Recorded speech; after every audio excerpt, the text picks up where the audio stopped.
Hello lovely people, ఎలా ఉన్నారు అందరూ? నేను మీ విజయ్. వాళ్ళు నేను మీకు కమ్మటి బీరకాయ టమోటా మసాలా కూర ఎలా చేయాలో చూపిస్తాను. ఈ బీరకాయ టమోటా కూర చాలా టేస్టీగా ఉంటుందండి. చేయడం అయితే చాలా చాలా ఈజీ.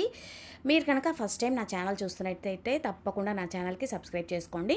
సో గబగబా వీడియోలోకి వెళ్ళిపోదాం. చకచకా చూసేయండి, టకటకా చేసేసుకోండి. ఈ బీరకాయ టమోటా కూర కోసం మనమైతే ముందుగా కొంచెం ఒక గుప్పెడు వేరుశనగ పప్పులు ముందుగానే వేయించుకుని చల్లారాక దాన్ని పొడి కొట్టుకుని పెట్టుకోవాలి.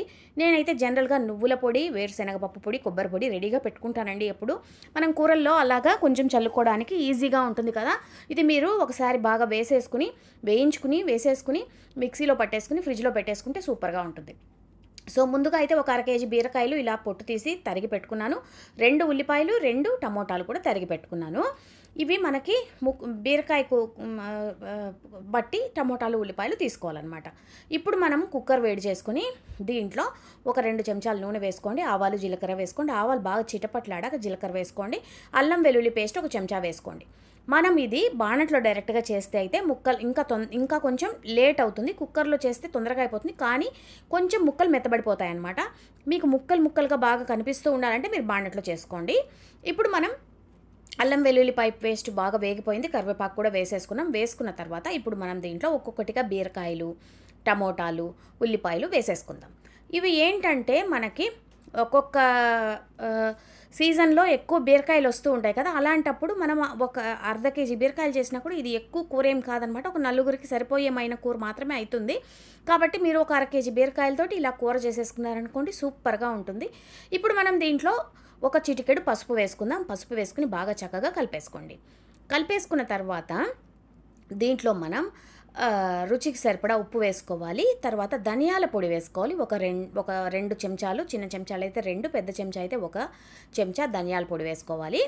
తర్వాత మనం ముందుగా వేయించి పెట్టుకున్న పల్లీల పొడి ఉంది కదా, పల్లీల పొడి ఒక 2 చెంచాలు వేసేసుకోండి.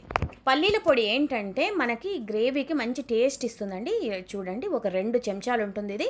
ఇదైతే నేను వేయించుకున్న పల్లీల పొడి అనమాట. ఒక 2 చెంచాలు అయితే నేను వేసేసుకున్నాను.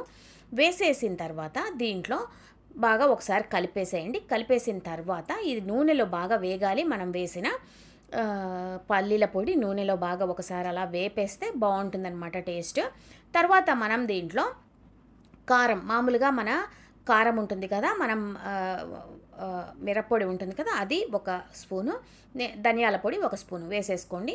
వేసేసుకున్న తర్వాత దీన్ని కూడా మళ్ళీ మనం ఒకసారి బాగా కలిపేసుకుందాం.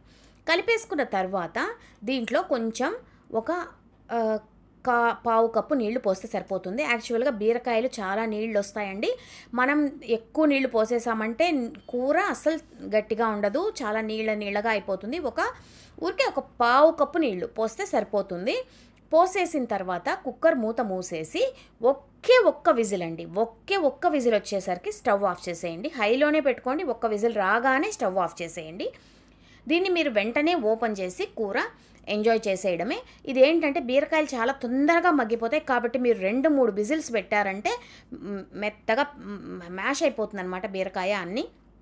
సో మనం 1 విజిల్ కరెక్ట్గా రానిస్తే ఇలా చక్కగా బాగా మగ్గిపోయి కూర బాగా చిక్కగా ఎంత బాగుంది చూడండి, కరెక్ట్గా ఉంటుంది. మనం నీళ్లు ఎక్కువ పోయకూడదు. అలాగే 1 విజిల్ అంటే 1 విజిలే రానివ్వాలి. సర్వింగ్ బౌల్లోకి తీసుకొని ఎంజాయ్ చేసేయడమే. ఇది రోటీస్లోకి బాగుంటుంది, అన్నంలోకి బాగుంటుంది. తప్పకుండా ట్రై చేయండి. ఎలా వచ్చిందో నాకైతే చెప్పండి. ఉంటా మీ విజీ.